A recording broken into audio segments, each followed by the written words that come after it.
Okay, yeah, so I think we'll get started because this is also a hybrid event and we have people who are listening in online. So again, I'd like to welcome everyone to today's session.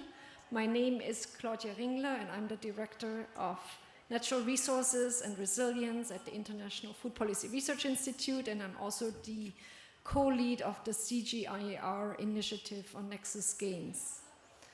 Climate change, as we all know, is creating multiple challenges: extreme weather events, changing Earth systems, biodiversity loss, and growing food insecurity.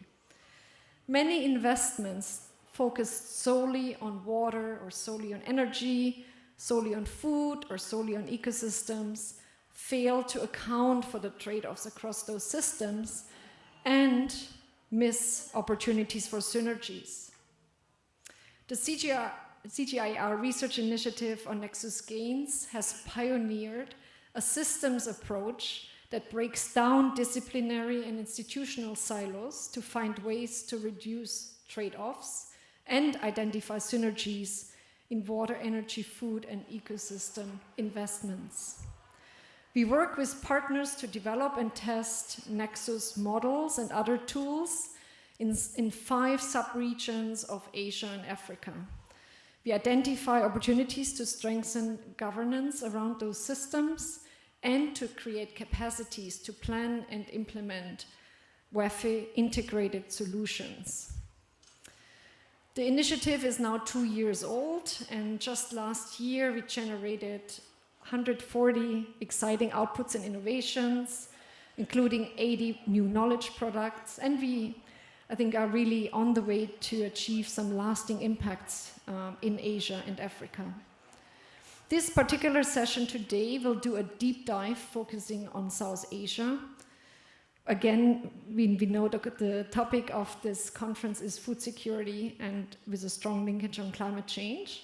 And so we specifically focus on how can we transform our food systems in a climate crisis using water, energy, food environment, nexus interventions. Before we introduce the program in more depth, we will hear from ADB's sister program, which is called the Climate-Food-Nexus. Then we'll hear a bit more about the CGR program, and finally we have 2 esteemed panelists who will give us their own perspectives. And without further ado, I would like to now invite Yasmin Siddiqui, who is the Director, Agriculture, Food, Nature and Rural Development of Central and West Asia and South Asia, to give us an introduction of the ADB programs in this area. So Yasmin, please come to the floor. And please a hand for Yasmin.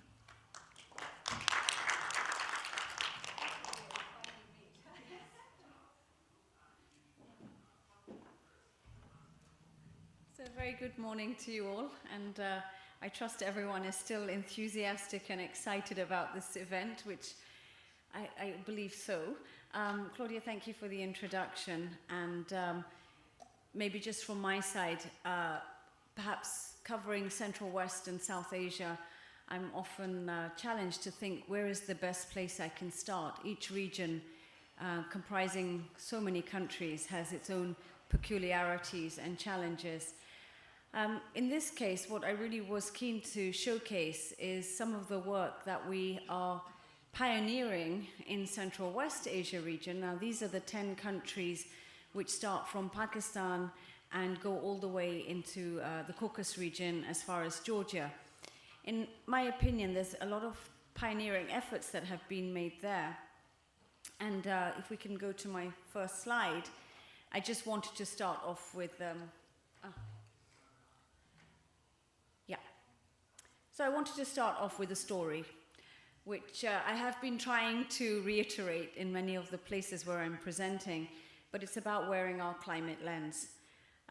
We've historically, for many of us who are in this area of work for many years now, have had many iterations of different approaches and different ideas on how do we integrate and deliver complex, complex address complex problems with integrated solutions. And there are tremendous layering of different approaches, including the ideas around integrated water resources management, the water energy nexus approach.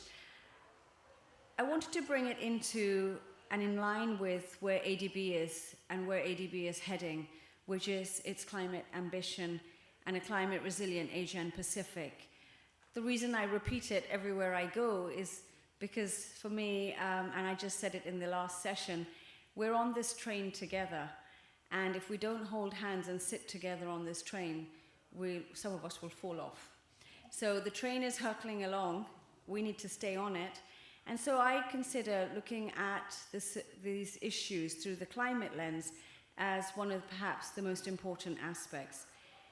It also, again, working with different practitioners, whether you're coming from environment, water, economics backgrounds, at least for me, the climate lens is a level playing field. It's a convergence point. And using a risk-based approach is, in my opinion, one of the safe ways that we can all speak the same language and look in the same direction. So we have a story, and one of the key players of this story is in the room, fortunately, with us, and that's Charles Rogers, who Charles will remember, it must be about 10 years ago, we were talking about climate change, and Charles is one of the leading experts we have in this area. And we kept on talking about how do we do projects which address climate change but don't do it from a silo? How do we do it in a comprehensive way? And at that time, and I'm talking about maybe 2012, 13, we were saying, but what do they look like? And we couldn't really imagine what they look like. How do we do projects which are premised on climate change, and what do they look like? And how would we identify the key interventions, and what would be the storyline that we would have in our dialogue with government? So finding that perfect situation was, for us, an important way of really trying to address the issues. And we found a high-risk basin where we have the buy-in from the client and also the expertise to start looking at this issue. So now I'm going to jump from South Asia, cheating here, to go to Central Asia. So please bear with me as I cheat. So for many of you who may not know Central Asia, this is Uzbekistan. It sits in the center, it's landlocked. It generates very little water resources of its own within the country and has a tremendously high vulnerability to climate change, which would induce, of course, instability in agricultural production and food security. As you can see, there, landlocked, major river system running through it, the Amu Darya river basin. And that generates about 67% of the annual flows in Uzbekistan. So it's heavily reliant on the Amu Darya river basin. And there's, of course, the Sir Darya, which runs towards the north, but we're going to talk about Amu Darya. Over the last 15 years, the water availability has been decreasing, and water scarcity is projected to increase. The country, as many of you may know, has a history deeply steeped in cotton production and wheat production, particularly during the Soviet period, where cotton production, highly water-intensive crop, was really, Uzbekistan was critical for the whole Soviet Union in that context. There are upstream, downstream disparities. The Amu Darya starts upstream with the Vaksh River and the Pyanj River in Tajikistan, and upstream of that, the Panjamu in Afghanistan. In each of these upstream river systems, which are in highland areas, the tremendous development of hydropower, and many of you may have heard of the Rogun Dam on the Vaksh River and the Nurek Dam on the Vaksh River.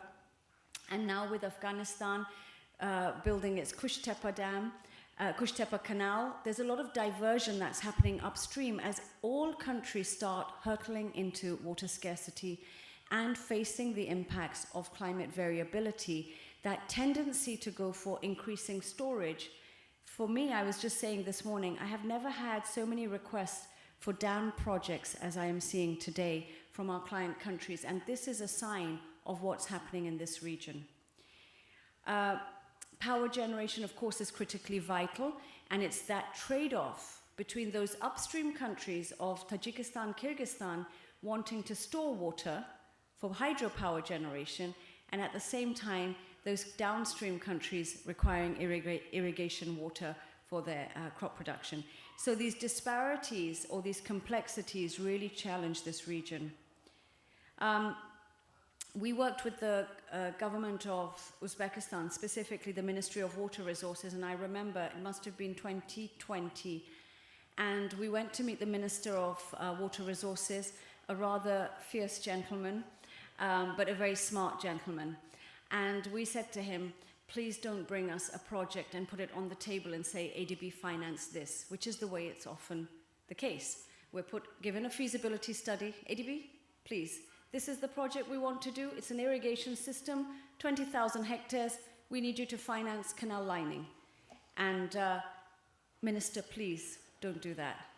So, Minister, please, can you please work with us on a risk-based approach? So, Claudia, I think that was it, 2 minutes or 5 minutes or 1 minute? How about 3? 3, okay. So, what we did was we shared with him, could we do an upstream climate risk assessment to look at how do we identify from the top down and the bottom up a set of solutions which could help you build an integrated approach to your investment planning in the long term. So it's neither water, it's neither agriculture, but it's giving you a suite of solutions. And what we did was looked at downscaling our global climate models to the Amu Darya River Basin and coming up with the top-down approach, which is, of course, addressing the risks and the vulnerabilities, and then working on identifying those key hotspots. So we looked at the hotspots from a range of contexts in terms of future droughts, future floods, heat stress, and as you can see on these plots here, each one of them identifies a different risk and the extent of that risk. Importantly, it's the Ministry of Water Resources that led the discussions and led the consultations with other ministries. And our team worked closely with them to guide them through this process. Secondly, our team worked closely in the river basin itself with key stakeholders.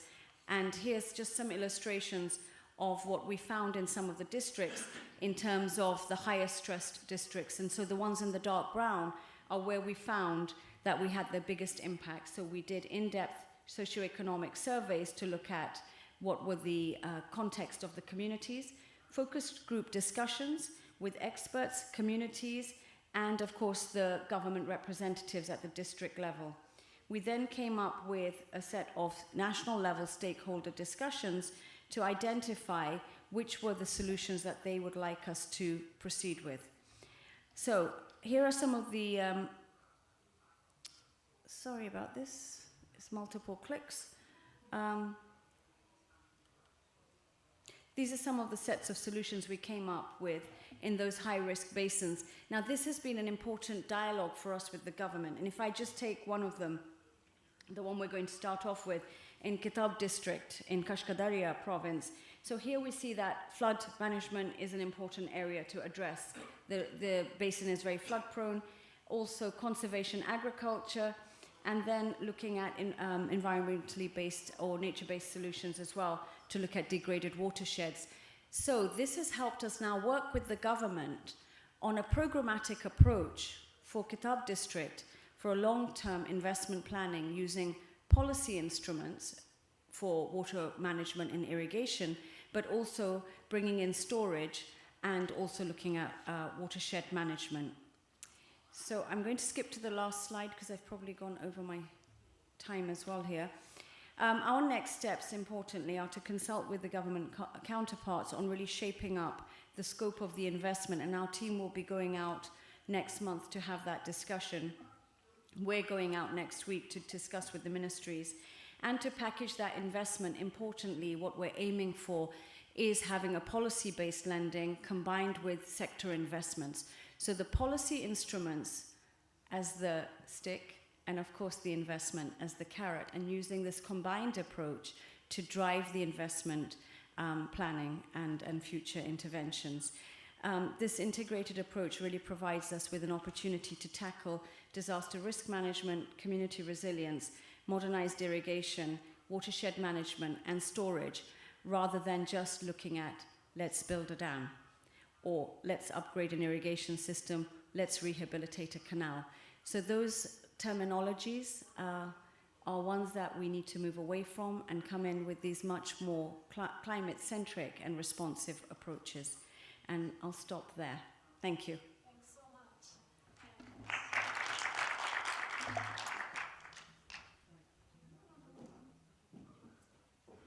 Yeah, no, this will give us also more time for the Q&A, and you can ask Yasmin, any difficult questions about dams and the water energy food nexus. So yeah, we are now going to the second presentation. We now have 2 more in-depth presentations about the sg-afnr initiative on nexus gains. And while Yasmin's straight from South to Central Asia, this is still perfect because it's one of our main regions where we are also working in. We just decided today to focus a bit more on South Asia, but it's so you get a much broader, set of pieces of information, and the challenges are really basically the same as Yasmin said. We are, facing, severe water scarcity. Okay, this thing is very fickle. We face severe water scarcity in all of Asia and obviously everywhere in the world. There is no country, no region that is immune. And yeah, and we have exactly the same questions, the same policies that all of the countries are trying to undertake. They want to price water for irrigation, they want more dams, they want to somehow control water for food, but at the same time they want more food. And so there's definitely no easy solutions here. And so that's why we all have to work together across sectors, and that's again what the sg-afnr initiative on Nexus Gains is trying to accomplish. So I'll first, just throw up a few more slides of why we have to work across sectors and why interventions outside food are essential for food security. And I think this slide summarizes a lot of it. It shows 3 large food, fuel, and fertilizer price crisis. And as you can see, they were very closely connected. And a food price crisis can be caused by climate change, and climate threats were always a factor in those price spikes. But food price crisis can also be caused by high energy prices, and they can also be caused by high water prices or water scarcity. So high water prices are not shown here, but I sometimes show a similar slide for California, where we have a water market, and we can actually show that those water prices have also fluctuated in part in line with high food and energy prices. So we have these crises, they're worsening, and right now, as you can see, we've had a very severe food price crisis, and this one has been combined with a very rapid or very large decline in GDP. So poor countries they basically face 2 things: a decline in GDP, which is the gray bar, and very high food inflation, which has caused a lot of tension and a lot of trouble, especially for ministries of food. And this slide just shows specifically for Pakistan and India the severe food inflation that both countries have faced. But if I talk about really severe, the left graph, food inflation is between 1% and 12%, but in Pakistan we talk about 10% to 46%. So this is extremely severe, and obviously governments are trying to respond to that with producing more food, increasing security of importing food into the countries. And of course, you cannot produce more food if you don't have the water resources in this region, and you also obviously need adequate energy resources, both fertilizer and for example, given the very high dependency of this region on groundwater pumping, now less so in Central Asia, but it's also growing, but particularly in South Asia. So it's really an energy and a water question. But the ministries of food and agriculture, continue to forget that this is really essentially a water and an energy question if you want to expand food production in these regions. Yeah, and this just a few more slides of why we are engaging in energy and water. Those are some food insecurity slides, but very much connected to water and energy. This shows the share of the population that cannot afford a healthy diet, and the reason of why 83% of the population in Pakistan and 72% of the population in South Asia cannot afford a healthy diet is because water-intensive agricultural commodities are too expensive. And they're water-intensive, so I'm talking about fruits, and about vegetables, and about animal-source foods. So they all require more water per unit of output. So if we don't do better on the water side, and if we don't connect nutrition with irrigation and with energy investments, we will not be able to get those numbers down. And you can see they're very sticky. You know, this is this is only 4 years, but I don't expect anything of that to dramatically improve over the next 5 to 10 years. It might well worsen again. And in addition, whoops, yeah, sorry, it's too fast. So in addition to diets and nutrition, these are just some additional indicators on moderate and severe food insecurity, directly linked to the first graph, first two graphs where I've showed the high food inflation. So both Pakistan and across South Asia, you've seen a severe increase in moderate and severe food insecurity, and in very slow decline in stunting that is, impacted by a larger set of factors. And I've already mentioned, obviously, that climate change is a core contributor to this food price and energy price and water excess and security fluctuations. And we calculated using the impact model that the welfare losses from only long-term climate change, so not the floods of Pakistan and not the heat stress in South Asia, etc. Only long-term slow climate change with slowly changing temperatures and long-term changing precipitation patterns costs over just 30 years South Asia 1.1 trillion. So because there's always this question, is it worthwhile to invest in adaptation? Is it worthwhile to invest in mitigation? The short answer is yes, it does pay off. And the other slides just shows, given the high groundwater dependence, changes in recharge of groundwater in response to various climate change scenarios, and red means decline. So overall, with climate change, we try to rely more on groundwater resources, but in fact, the possibility to rely on groundwater is also shrinking. And the final slide, I've, over the last 10, 15 years, worked on expanding irrigation in Africa, because there's a lot of need, a lot of demand, high variability of weather and climate. But of course, traditionally, all the irrigation has taken place in Asia, and people think, oh, there's no way that anyone will put any more irrigation into this region. It has been maxed out.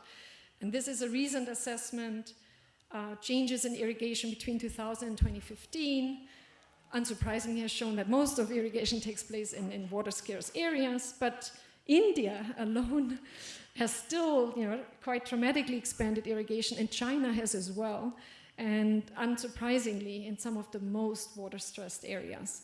So if people think, irrigation is an old story in this region, it's not, which is, again, as I said, not surprising with population change and water scarcity. So we actually, so that we have moved from Asia to Africa, we probably have to move back to Asia to work on irrigation, because the situation, looks a lot worse today. Just basic graph. Water scarcity is obviously increasing with population growth, and while it looks like very little movement in Pakistan, in fact, the water scarcity increase has been most rapid there. So it's like a decline by half. And we have some countries that still have water, but they have other problems. So they have flooding and destruction of infrastructure from glacier melt. And I didn't do much on energy, but just wanted to show one slide, because a lot of statistics are deceiving. For example, Pakistan, according to the World Bank, 91% of the population has access to electricity. Sounds great, so where's their problem? And then when you do a survey in Punjab, it's one district, Rahim Yar Khan, and this is just a question we ask households, do you have electricity for 20 hours or more? And you can see the shares are less than 10% to up to 40%. Those are the households who actually have access to electricity that's somewhat reliable. So you can have electricity you can have a grid, but it doesn't mean you have access to clean energy or to any energy. And so in response to all of those issues, the Nexus Gains initiative is working on 5 work streams. So we look at trade-offs and foresight analysis, and that work is led by Mohsin Hafiz, who will talk right after me. We're looking at water productivity and integrated storage interventions, so that I think Yasmin more or less has already introduced that topic. We're looking at doing better on energy, rural energy transition, and we also do a lot of work on governance and capacity, because as long as ministries don't work together, we know we cannot really solve those really multi-dimension challenges.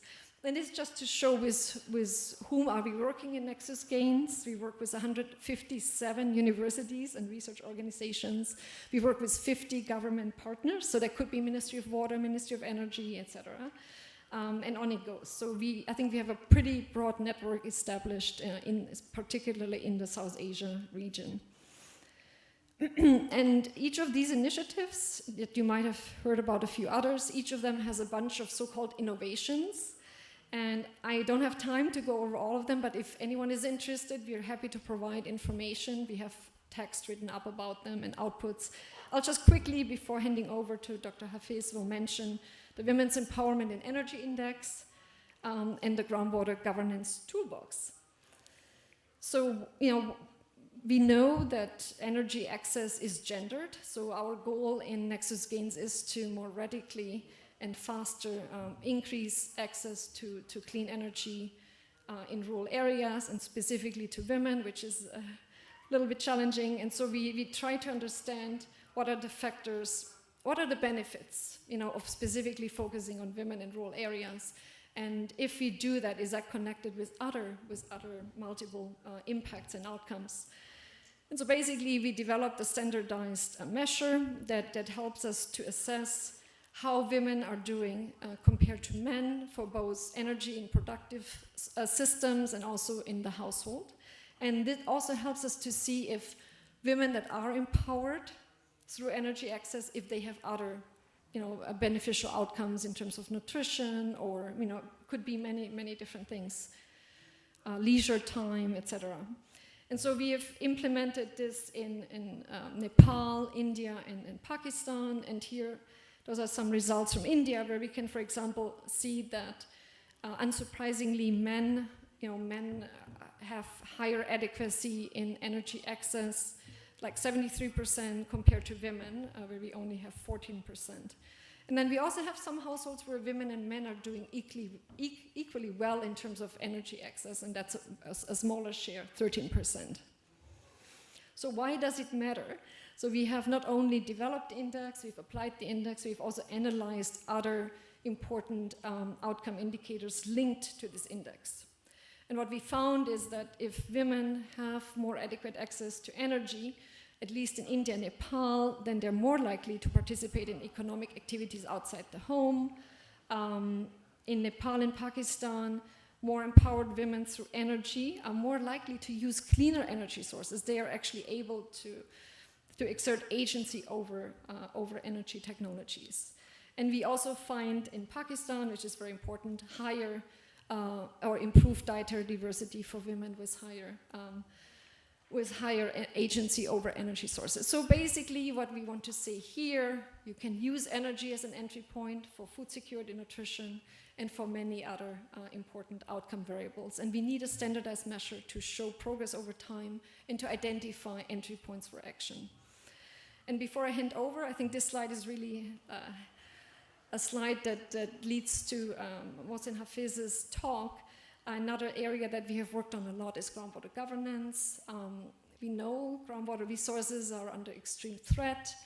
Recharge is rapidly declining, not everywhere. In parts of India, maybe it's actually increasing, but obviously not to a level of recovery because of very high extractions. And so we have been using a lot of participatory approaches, experiential games that have empowered communities, farm communities, to manage groundwater resources more actively. And we have been able to show more sustainable groundwater management as a result, with most of the impacts in India at this point in time, and we're still trying to expand this also into Pakistan, and we've done some pilots in Nepal. So with that, I hand over to my next presenter, Mohsin Hafiz, and he's a director of Water, Food and Ecosystems with the International Water Management Institute, a sister institute, and he's also the lead for the initiative in the Indus Basin. So please welcome Dr. Hafiz for me. Thanks, Dr. Claudia, for making my life a bit easier. I mean, explaining that one, the rationale of the water, energy, food nexus, and setting up some of the dimensions for the South Asia. In my talk, I will be presenting about the 2 demand-driven innovations over the period of the Nexus Gain initiative. We explored around 12 innovations, and 2 of the innovations are the demand-driven. One is about the trade-off analysis, which was a particularly request coming from Ministry of Water Sources. What will happen if you reduce the 15% of sugarcane and 15% of rice to high water delta crop, and what will be the impact on water economy in Pakistan? And while achieving the food security, while achieving the nutrition security. Another one is coming from the Government of Punjab Irrigation Department, where they were asking about the groundwater management, how we could improve the groundwater management, especially supporting the Policy Level Water Act in implementation.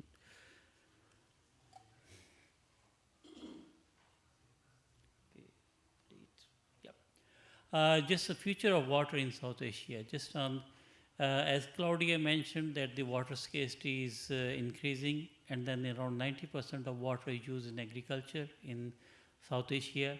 And then as the water demand is increasing in South Asia, it will be around 23% more people in 2050. Industrial water demand is tripled by 2050. Irrigation water demand increases, but the water from the food sector will not be enough water available, and that poses a big challenge in that one. What will happen? And especially in South Asia, which is heavily using the groundwater, and around groundwater use in case of Pakistan, around 50% of water is coming met for the agriculture sector for groundwater.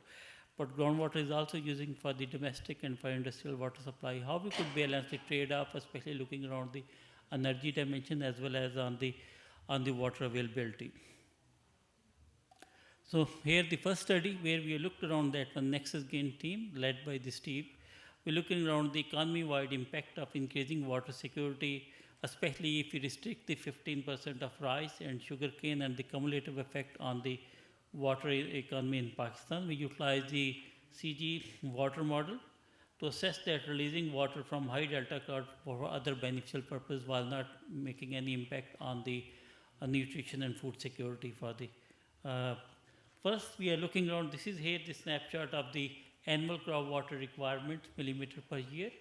As you see on that one, we are saying that from the 3 high water delta crops, one is sugarcane, that varies from different methods from 1000 millimeter to around 1400 millimeter, but depends on the method which utilized for crop water consumption.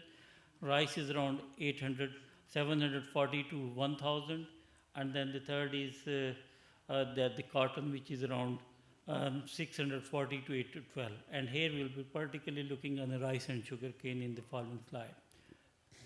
So we run the model. Model was CGW model was set up till 2014. So here in that one you're seeing the different crops.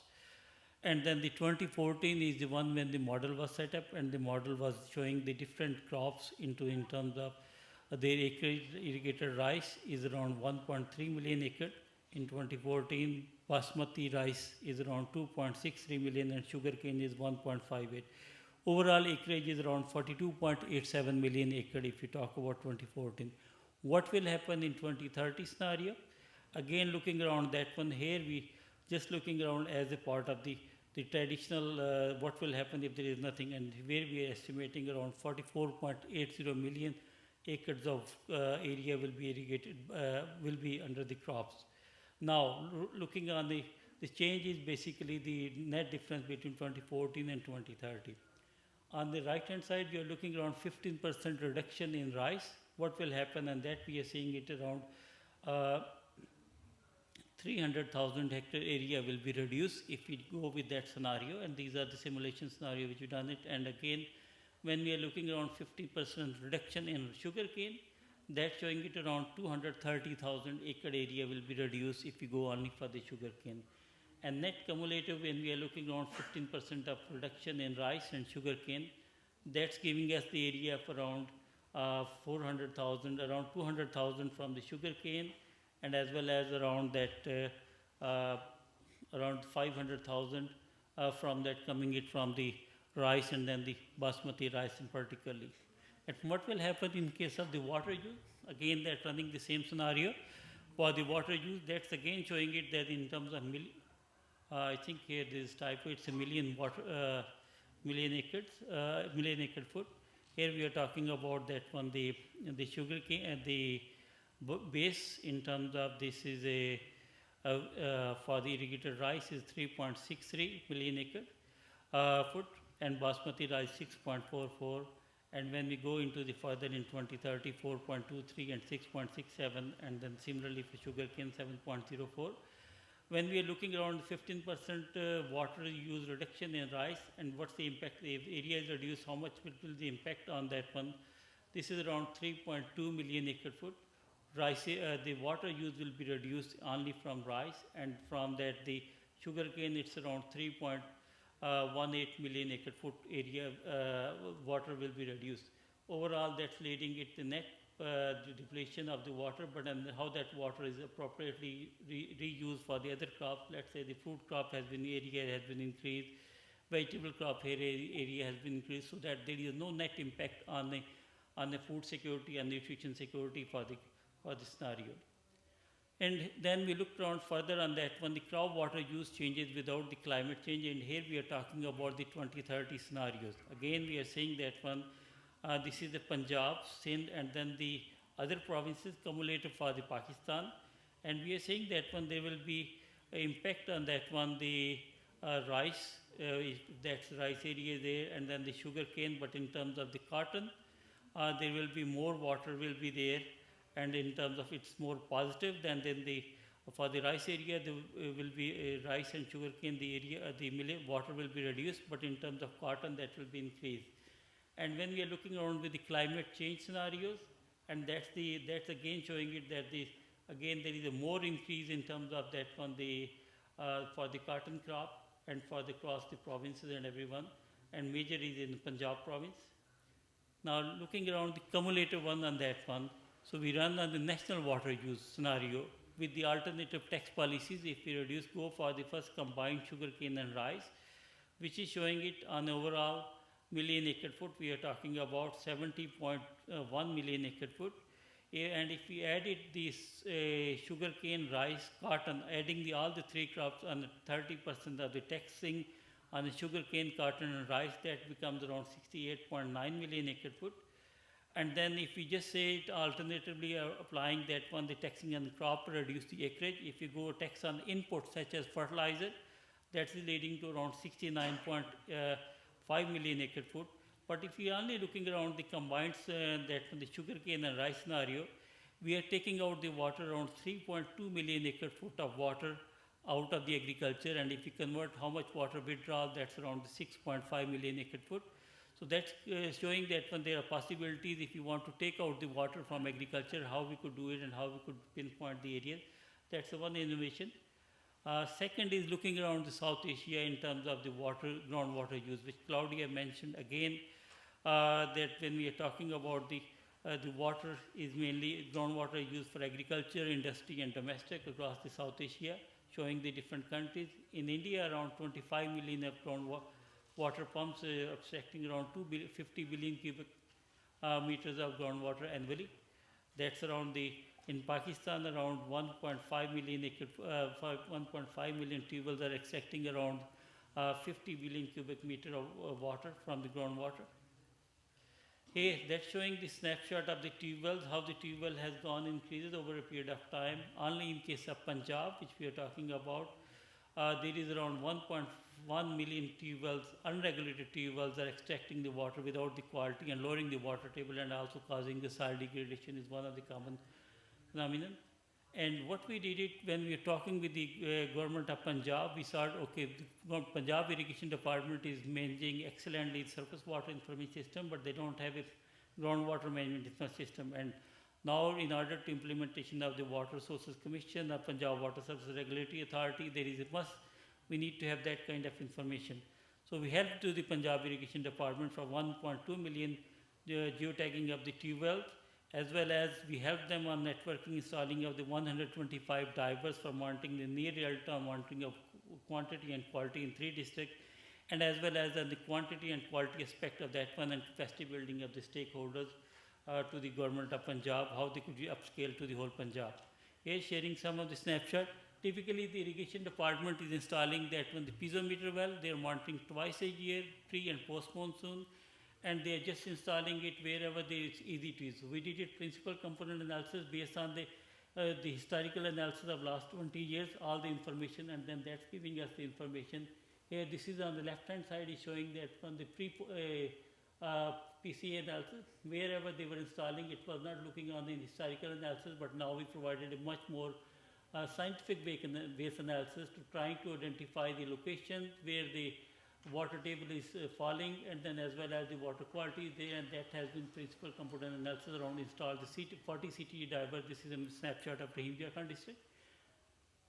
Next was that we want to develop a groundwater management information system. So we developed a groundwater management information system where we have, this is showing a snapshot of the tube wells in Rahim Jharkhand district, showing that 181,000 tube wells are there, what's the average discharge, what's the water quality, what's the bore depth, and also how they are distributed, and the CTG diver is also showing it about the temperature, about the conductivity, about the water table, and how those varies within the over period of time, and now that is being upscaled to the 3 other districts, and we are working with the government of Punjab to upscale it. And here's some of the snapshot where we are working. We provide a series of training to the government, and now the government is doing their own investment to upscale into several other districts as part of Punjab. Another aspect is coming, that's the last point, is about the groundwater vulnerability. Another request coming from the government of Punjab, one farm water management, they want to identify where they should put the solar pumps irrigation system and looking around the groundwater vulnerability. So we did the groundwater vulnerability analysis for the whole Punjab and provided them which area they should promote the solar irrigation and where they should not be. Obviously that's showing the central part of Punjab is highly groundwater vulnerable zone where they should not be promoting the solar irrigation, and that is being applied for technical, business and financial model rollout under the World Bank CREATE project, how that could be applied and everything. This one, thank you very much. And this is here, the last one is about sharing some of that one. As there is a lot more that the tube wells are converting from the electrical and diesel to the solar, and so we also did some analysis on carbon credit. And this is showing the snapshot of what will scenario if you reduce the 5% scenario of the diesel to the solar, the 10% scenario or 15% scenario, how much will be the carbon credit and how much will be the greenhouse gas reduction in those scenarios. Thank you very much.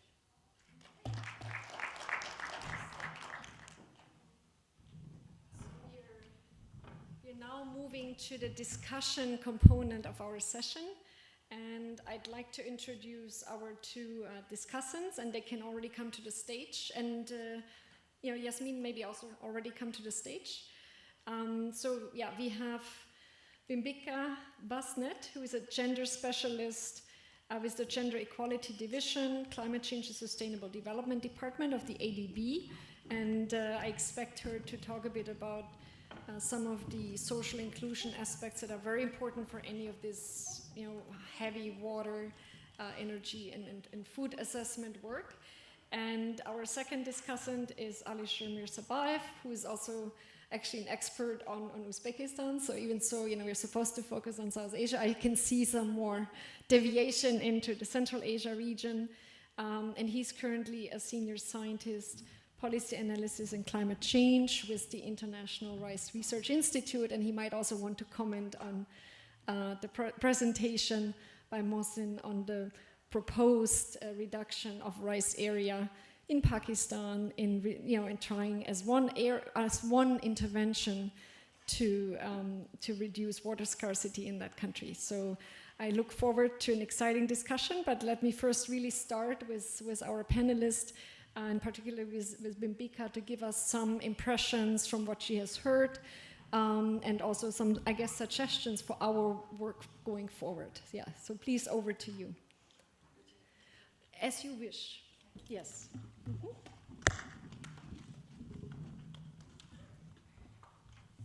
Thank you so much for inviting me. I'm Bimbika. I'm very new to ADB. Actually, Claudia asked me to provide some examples from ADB's work. Unfortunately, I don't have them yet, but I wanted to reflect back on my own work. When I heard about integrated solutions, ensuring that,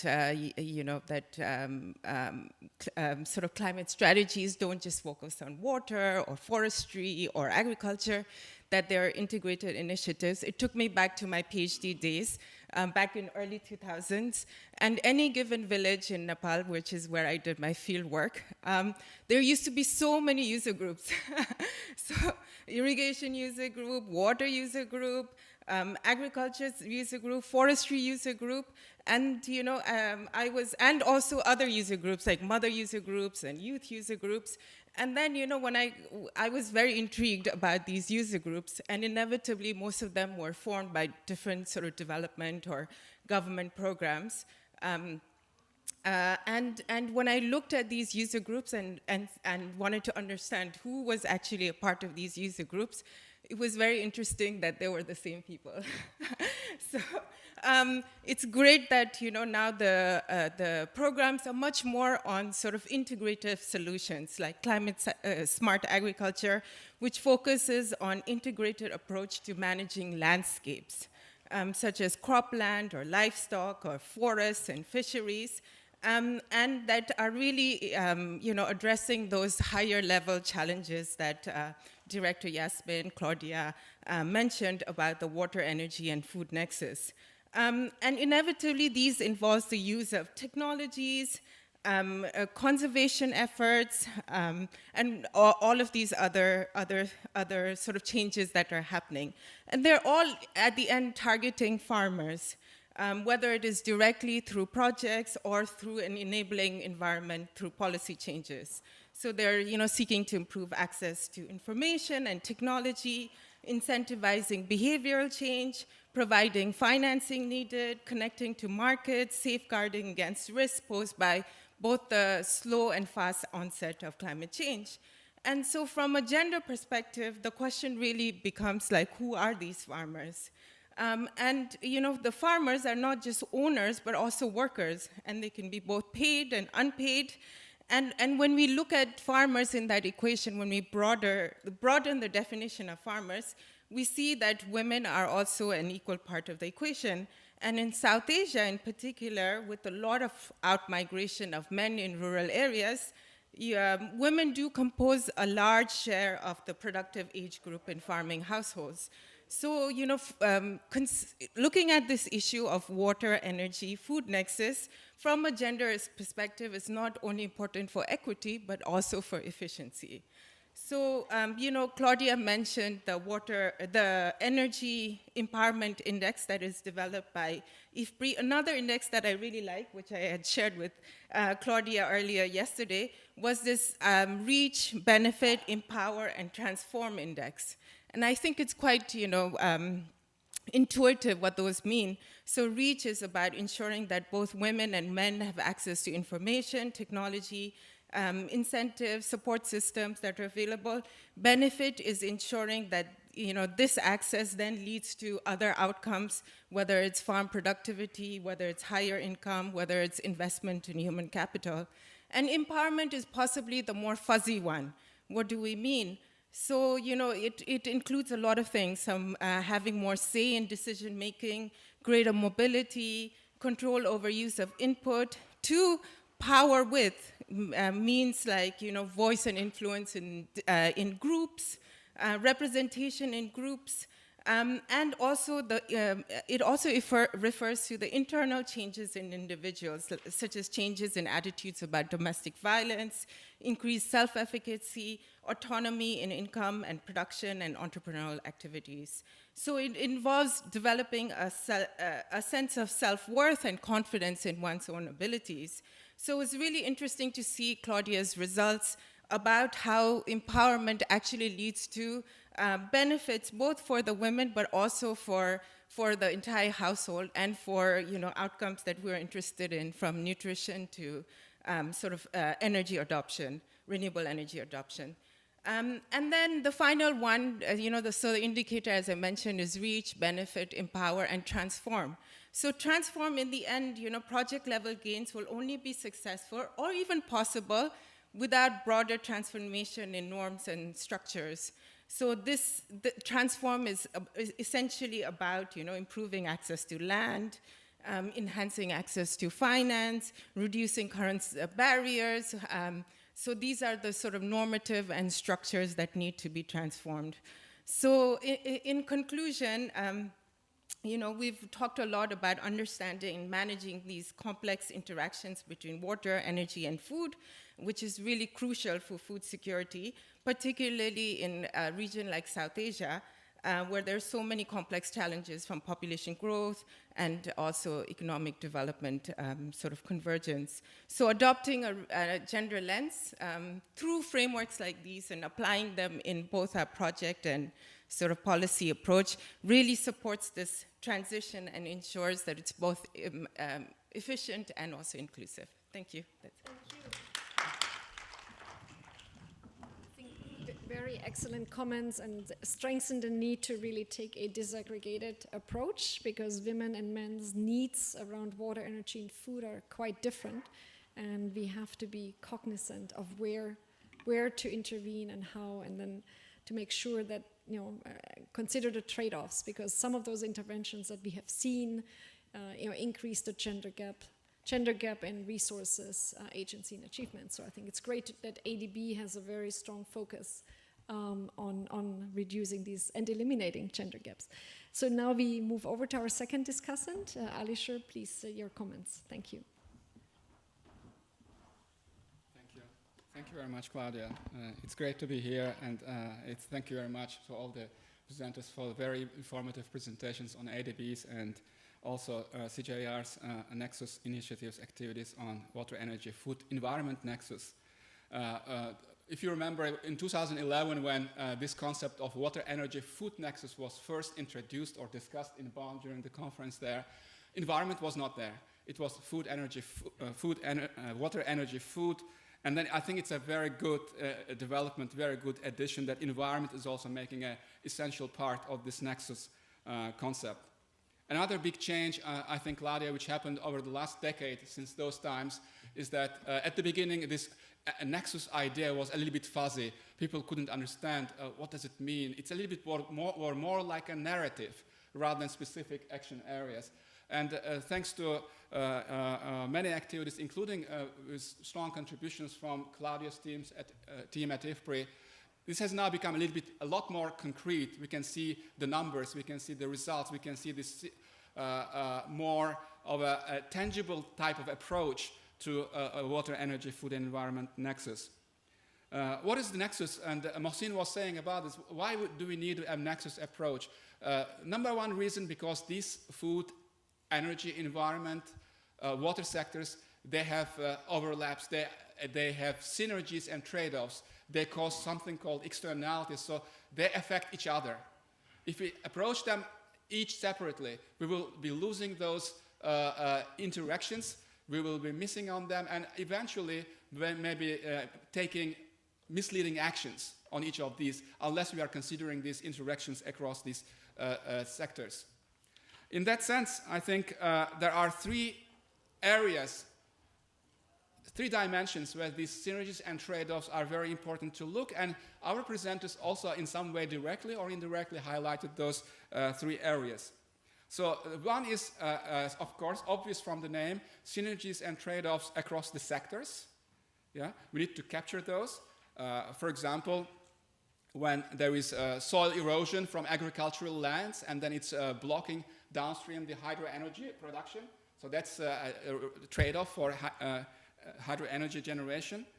In the past, especially, and now as well from time to time, we hear about this trade-off between, in terms of biofuels, so food production, for food, or crop production for food, or for biofuel production.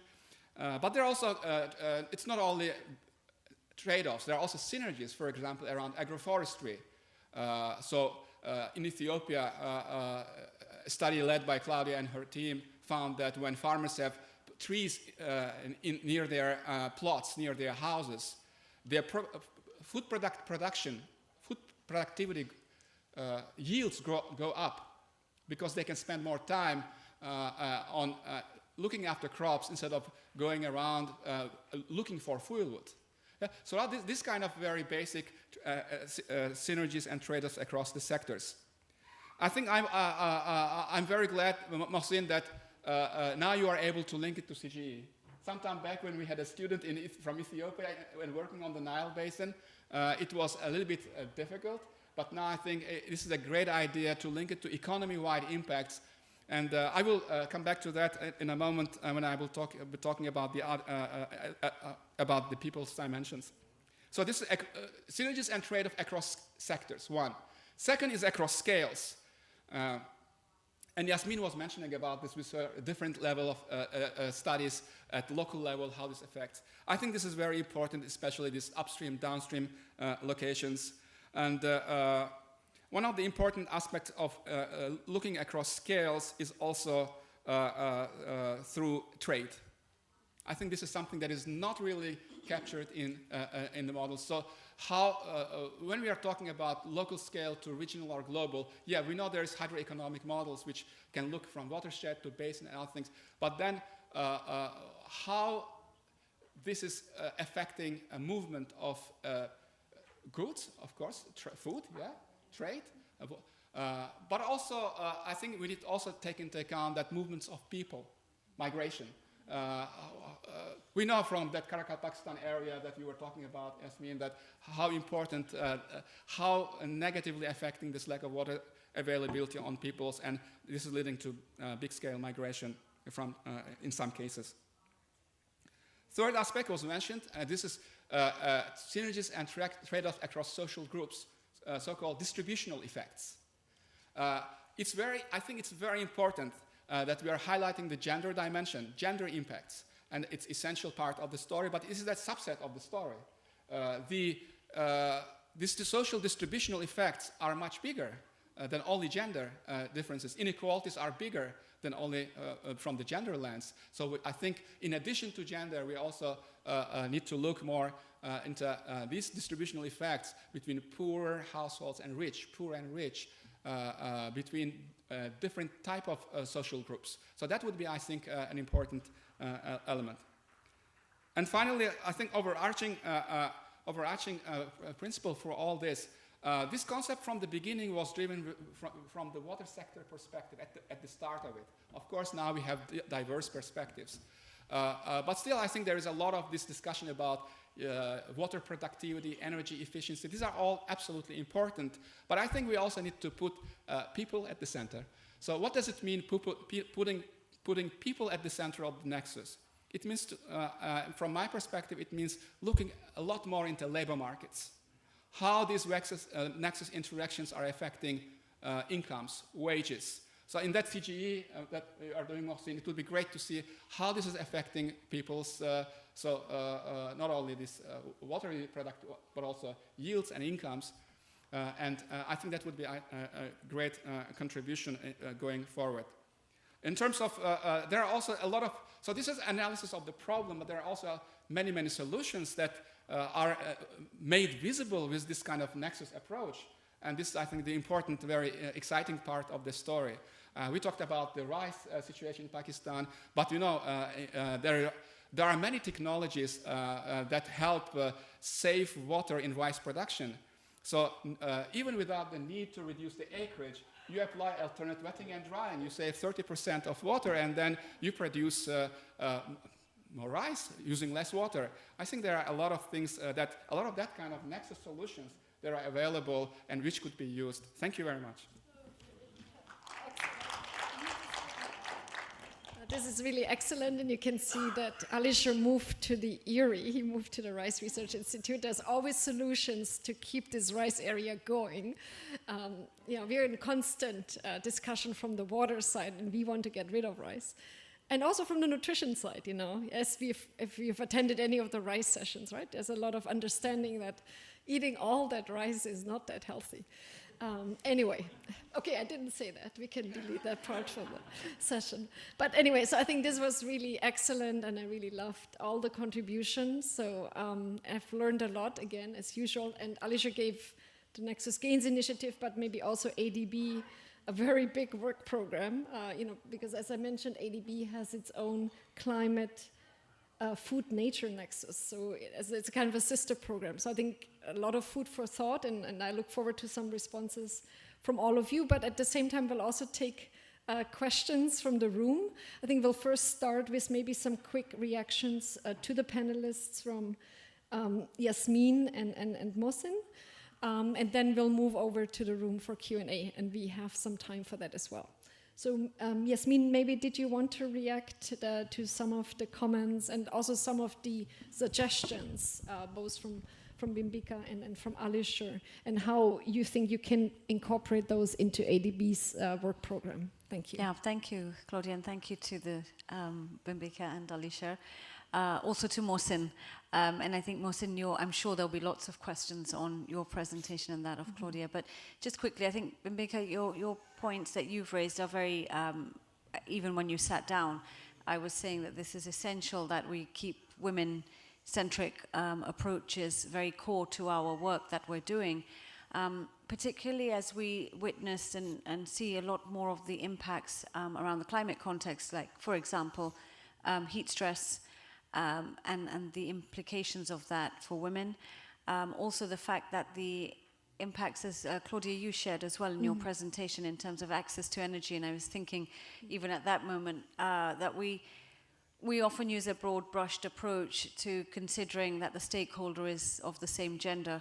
And in many of the countries that we're working in, it's really women who are facing the key impacts of climate context and some of these access issues. So I do see that there are some strong areas that we could consider in our work, particularly around access to renewable energy, but also how that renewable energy ties up with some of those issues around, say, for example, heat stress and switching, even the type of fuels that are being used within the household to improve quality of life.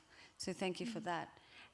Would you like me to say on Alisher's as well for ADB? Yes? Sure, yes. I think the trade point, Alisher, I think that's where I was having my sort of ping moment of, wow, yes, haven't thought about that. But as you say, if we're looking at the virtual water context of production and how it's traded across from different countries, upstream and downstream, and also migration, maybe particularly around migration, and my climate colleagues in the audience may correct us, but I'm not sure if we're picking up the metrics around the climate migration. We all talk about it, but I'm not sure if we're actually, from ADB's side, really doing the understanding around there. And maybe that's something we could look at more closely when we're doing stakeholder engagement. I like the plug about Erie at the end, and the gains to be made from very simple techniques. My only concern around it is alternate wetting and drying is nothing new. It's been there for a long time, and yet the driving it through into actual substantial gains at the ground level, and it ties back into Mohsin. It's so the sort of the groundwater pumping, and I have our colleague here who's working on ABHY in India, Alexia, in the back, and I'm sure she'll have questions. But trying to tie these two agendas up together is where I consider maybe a lot of the time government will come back to us and say, groundwater project, please. Insert those, put those tube wells in for us. Alternate wetting and drying, that's a farmer issue. So trying to tie that up, yes, a challenge for ADB, but definitely one that we need to work on. Thank you. Okay, excellent. And some quick reactions from Mohsin, and then we'll go to the room. Yeah. Thank you. Just want to provide a quick comment. One is on the CGEW. We have done the yield and income modeling, and all the form at the different province level and how the farmers impacting and everything. But due to time, I didn't present it. The other brief comment on the AWD, why yes, we could go for AWD, but as Yasmin mentioned, it was introduced in 2000, as I did it as part of my PhD, but it's still not yet applied across in many countries. It has a bit of the adoption, wider adoption in Southeast Asia, but when we talk in case of Pakistan, it has a very minimal adoption, and we are looking around some of the things where we don't have to invest and saying it what we could reduce on that one, having the change, going through the whole extension program, the providing a farmer subsidy. Those are the things which are not beyond our control. The central government, the federal government is looking around what if we could, Pakistan is facing the water scarcity, how much water could be reduced, and then that was one of the options and scenario was that what if we reduce the rice and sugar cane, because that will be enough for country meeting the country food security need, and how will we balance on that one, and how much additional water is available that could be meeting to growing other crops for meeting the food and nutrition security. Thank you.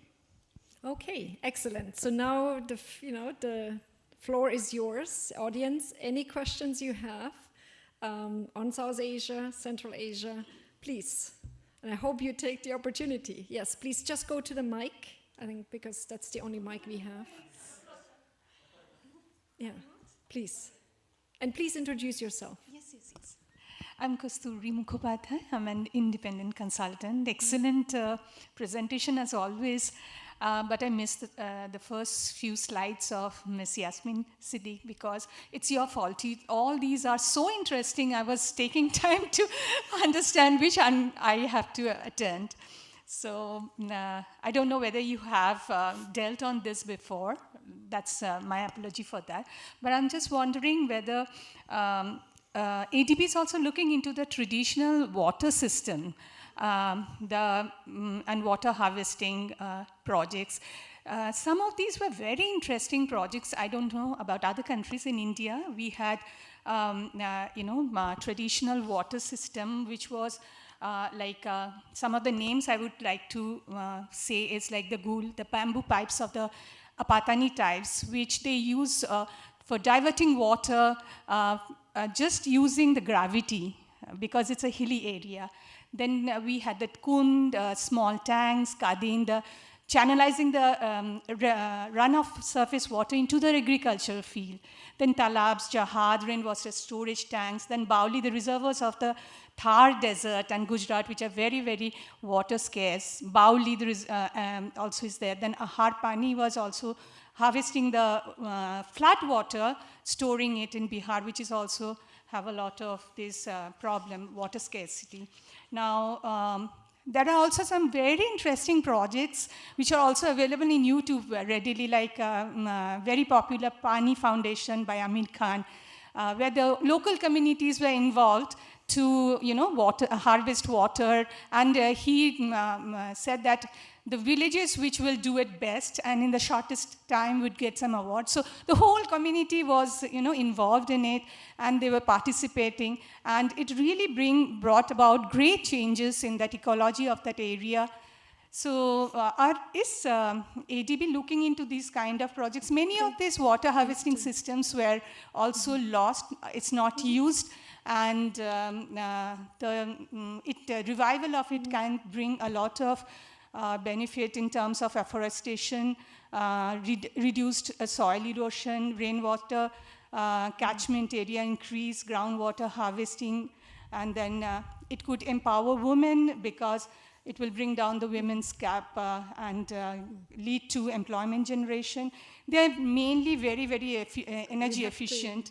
Yeah. And the revival of traditional knowledge. This is great, but we have a few more questions. Yes, so yes. And cost effective. Yeah. So are we looking into this kind Good. of That is the question. That is fully understood. Thanks so much. We have, I think, Alexis, if that's the correct name, and then the gentleman from here and gentleman from there. And then we go back to answers because my My memory is not that good anymore. Okay, please. Hi. Yeah, I'm Alexia Michels. I work in the AFNR sector, and I happen to be an hydrogeologist, so I was very happy today to hear a lot about groundwater. And actually, my question is related to what you just said, because you mentioned the Atal Bujal Yojana program, and I was curious about some community-led sustainable groundwater management, so if you can give some example of that. Okay, Thank you. great.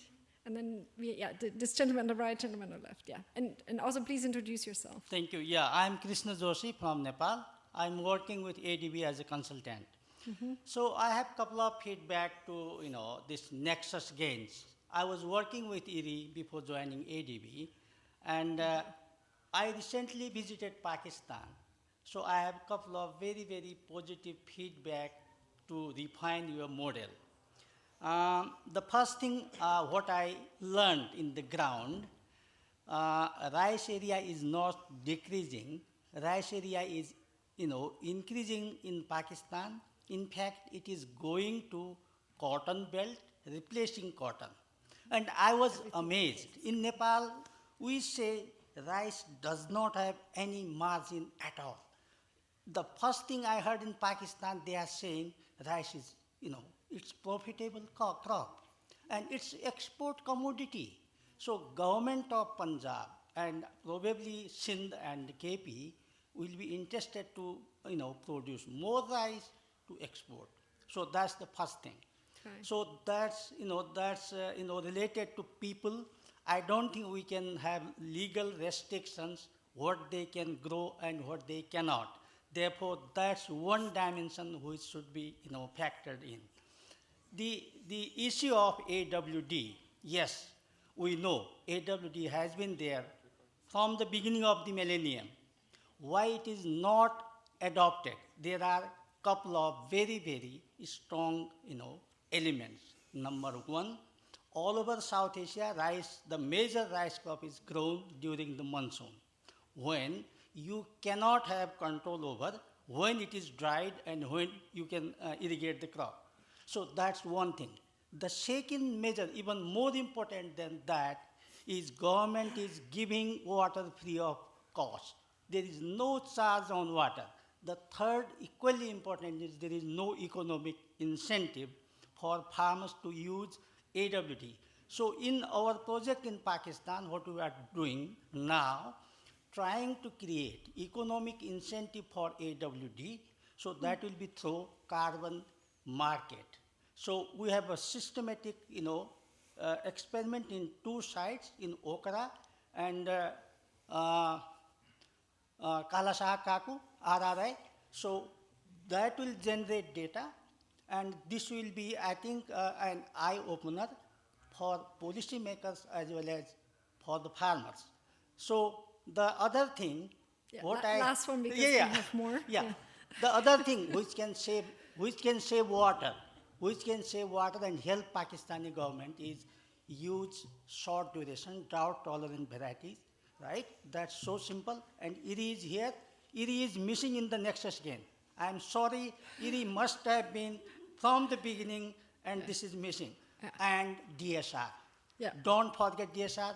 That saves nearly 35% water. Thank you very much. Okay, so IRI is a member of Nexus Gains and working on direct seeded rice in Haryana, but we have yet to see direct seeded rice in action. Yeah, but they're not there. Anyway, good. Next. Hi. So I'm from the Climate Change Environmental Sustainability for Local Government in Quezon City. Our main thing is understanding how Nexus actually moves on in terms of policy, one, and two, fiscal model. Like, which agency is most effective in implementing such convergence of activities? There has to be one. And then two, where does the funding go? Which agency? How effective would be one to actually do it versus to other of the people? So it's really a process more than the impact, because we're sure we want to do the impact to all of the user groups, but who would be the most ideal to do the Nexus initiative and actually do the policy incentives? Thank you. It's always good to hear a pragmatic question. Where does the money go? Very good. Yeah, I guess, so I guess, okay, you have heard a lot of questions. Some are direct to you and some are more generic. I might just say something about the money, because I'm an economist. So it depends, right? And there are, sometimes commissions across government agencies that focus on climate change or even on water. They generally they can include various ministries and actors. So Ministry of Finance is obviously the best, or National Planning Commission, right? The best agency to ensure or to integrate or enforce a nexus approach. And as you said, it's a long-term process. Even if it's written in policy documents, for example, we supported the government of Nepal to integrate a nexus approach in their irrigation policy reform, and we've had capacity building events with them and many things. That doesn't mean, it's now on paper, that doesn't mean tomorrow everyone will operate differently. So yeah, it's a long-term process. Obviously, ministries of finance are always our preferred partners, but in reality, we continue to do most of our work with ministries of water and agriculture, and even getting them at the same table and thinking alike is, as you all know, remains a big challenge. So, but now I'm handing over, who would like to start to answer some of those questions, and I'll address the India groundwater governance question later. Do you want to start? Yeah. Yeah, thank you very much. I would like to start perhaps with the last question about what is the organizational way for implementing Nexus.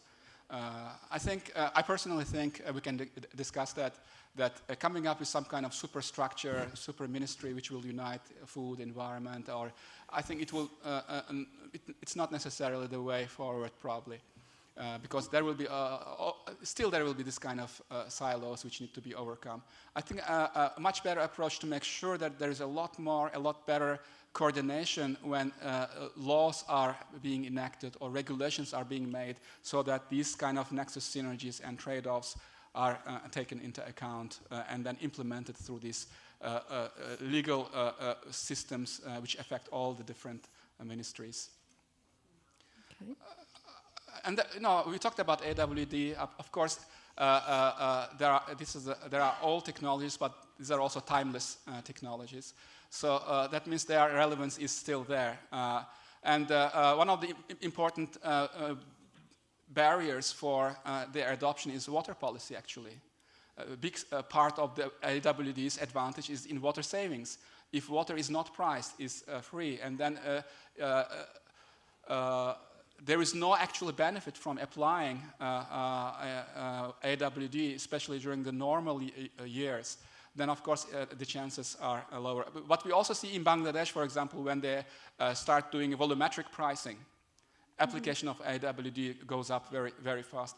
And on top of that, nowadays, an additional advantage of AWD is through reducing methane emissions in addition to reducing water. So I think this is something that is not yet explored, that part, methane emissions. There's a lot of talk, and it was mentioned. But this is, I think, something that is going to happen, that's going to be coming on the surface of discussions a lot more, and it hopefully also will be going a lot into the implementation area soon. Thank you.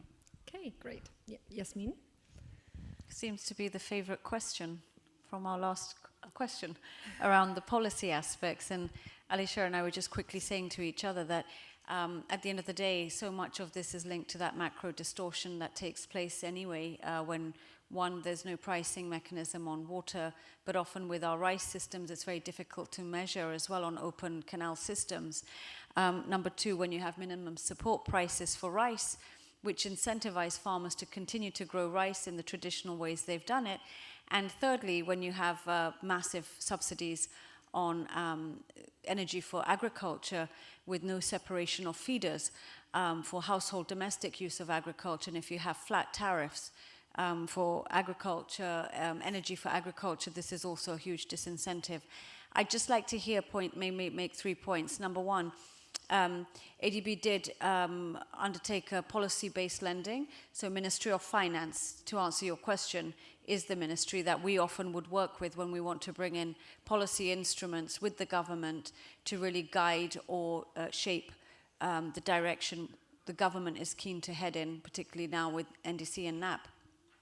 And in Punjab, I think it was around 2011, ADB had the Development Sector Finance Program, policy-based lending, in which it was all looking at water resources, but from an energy perspective. Claudia, you and I worked after that on looking more at the ground level on energy use. But in that, there was the mechanism to firstly separate the feeders and then do metering at the farm level to understand how much power was being used, and then based on that, come up with some graduated approaches on power tariffs for use of tube wells in rice cultivation in Punjab. Number two, we now are using much more of the instrument I mentioned in my presentation, which is sector development program, where you have a policy lending to the government, but linked to specific areas which are related to the sector that you're working on, and bringing in reforms through that, but also having an investment component which will incentivize the relevant ministry. So you're tying up the Ministry of Finance with the line ministry for the sector, for example, agriculture or water resources, so they see a direct benefit from that macro intervention on the policy which is linked to the sectoral area. So that could be on cost recovery and setting a specific water charge. Thank you. Thank you. Bimbika, did you want to address some of those comments? I think those are all very important comments. I can mention from a couple of, previously I was in Indonesia, and a couple of sort of national level sort of initiatives that worked. Was a good example is probably the social protection initiative. So in Indonesia, a similar issue as we find in the agriculture, natural resource management sectors, lots of different ministries, and nobody's sort of driving the agenda. And, but then there was a high-level recognition that social protection was very important for addressing poverty and deprivation. And hence there was a unit that was formed within the Vice Minister's office that brought in different sectors, but also a layer of independence, and worked directly with local governments to sort of implement changes. Of course, it created tensions, but also created a sense of harmony and purpose. And now you see that the measures are still being continued despite successive changes. So perhaps there's a lesson in that, looking across different sectors. Thanks. Okay, great. And Mohsen, you have a lot of questions, I guess. Yep. I just want to comment briefly about that one, the rice area increase in Pakistan first. I think that one of the fundamental things we are looking around the agroecological zone, we are talking about the water availability. In Pakistan, the water price before last year in October, it was around less than $1 per acre for the whole year without any cropping zone. Now the government has introduced a different cropping prices on that one per acre. Rice area is around 2,000, sugarcane is around also higher level per acre. And what the next thing is that one, whether that's kind of the artificial what we are talking about, that we have the input is price is more on a production, and then we are subsidizing through the tube wells, or whether we are going it on the other prices on that one, not taking the right price of the surplus water. How that's impact on that one, under the Nexus again, we are doing one study where we are looking at one of the pilot district and saying it, what's the impact of that one if we introduce a different prices based on the government, how that will be having impact, and what's the total margin on that one. Because we are talking about virtual water trading when we are saying Pakistan is producing a rice more and everything. At the central level, at the federal government level, there is a lot more realization that we need to control the water, we need to have the water more productive use, but the biggest problem is coming that the surface water you could control, but the groundwater is unregulated, and unregulated groundwater means that anybody could install any tube wells and any number of tube wells and pump as much as. Just to give one example, for the district Rahimjar Khan, which is a pilot study area for Nexus Gain, there was a hypothesis that there is around 40,000 tube wells that exist only in one district, 40,000. And overall at Pakistan level, 1.2 million tube wells exist for the one. And the whole Pakistan level, there are 2,000 solar pumps exist in Pakistan. But in district Rahimjar Khan, we have counted now 81,000 tube wells so far, and still the government is saying it. Those are the geotagged, which we have actual number. We know the sources of water. Out of that one, 6,000 tube wells are only solar.